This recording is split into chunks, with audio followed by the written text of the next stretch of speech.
Today we're learning to think and act like artists. We're creating seascapes today. I want you to remember the word seascape, so we're going to practice saying it together. A, B, C, seascape. A, B, C, seascape. A, B, C, seascape. A seascape is a picture or a painting that has the sky, the ocean, and sometimes some of the beach. Here is one example. Here is another seascape, just a little bit of the sky and the ocean. And here is one more example. In this example, the sky has sunset colors. The sky, the ocean, and some parts of the beach, like these rocks and the palm tree. Today we're going to begin a seascape that will have the ocean and the sunset. To start our seascape, we're going to make one wave right across the middle of the paper, like this. To help me get ideas for waves, I can look at pictures of waves in art. I'm going to try to draw something like this top example. I put a dot where the middle of the paper is, and I'm ready to draw my wave all the way across.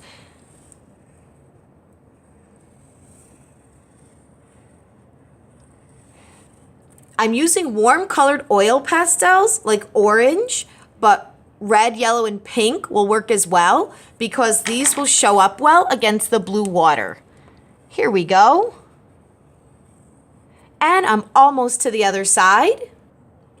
And my first wave has gone all the way across the paper.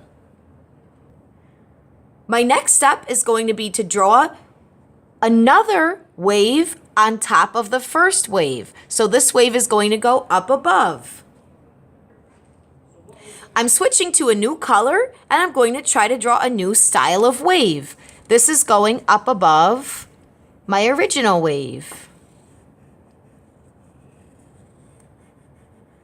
And I'm going to keep going all the way across. Don't worry about making your waves perfect because remember, waves on the ocean are always moving and changing. So a little bit of movement is appropriate for this project. Do that now and then stop.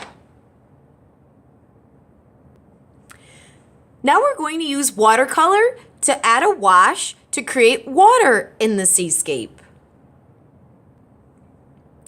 To create a wash, you'll need a paintbrush, a tray of watercolors, and water.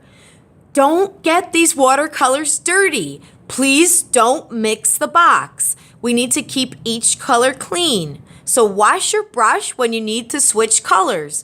Also, keep your hands clean and keep your work area clean. To paint the ocean part of our seascape, we're going to be using a wash. A wash is a see-through layer of watercolor. It should be a light color, like this. If your wash comes out too dark like this, you have to fix it quick. Here's what you do. Stir out your brush in the water and then mix water into your dark color to lighten it. That will turn it into a wash. Do that quickly if you have dark, sticky paint.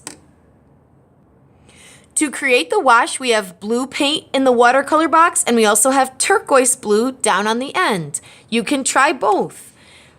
To get your paint to work, you need to put a drop of water on each color and then stir gently to dissolve the paint.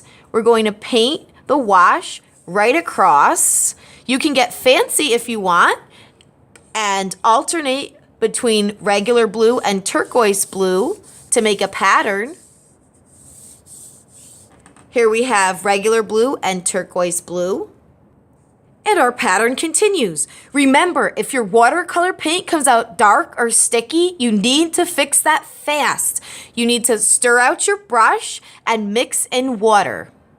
One thing that I like to do to my seascape to show the deep, dark water is to take purple paint, it's right next to blue, and add a little purple down at the bottom. That shows the really deep, dark water.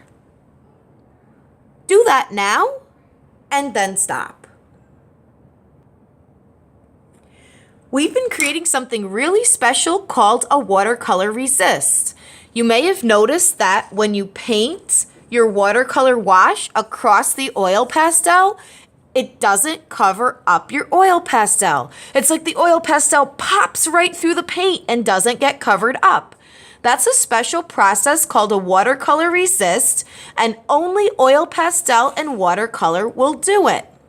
For instance, if you take a different kind of paint called tempera paint and paint on top of your oil pastel with tempera paint, watch what happens.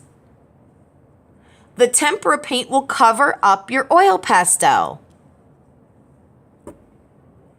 Watercolor paint is special because it can do the watercolor resist.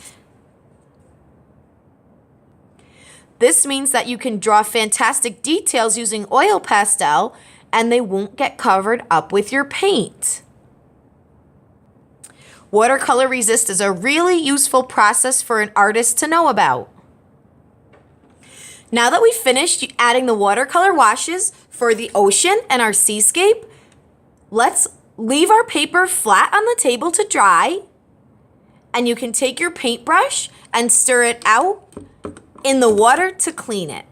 I want you to put the watercolor back onto the big tray just the way it was when you got it, so please return these to the tray neatly and put your brushes, when they're clean, back on the tray. Good job, kids!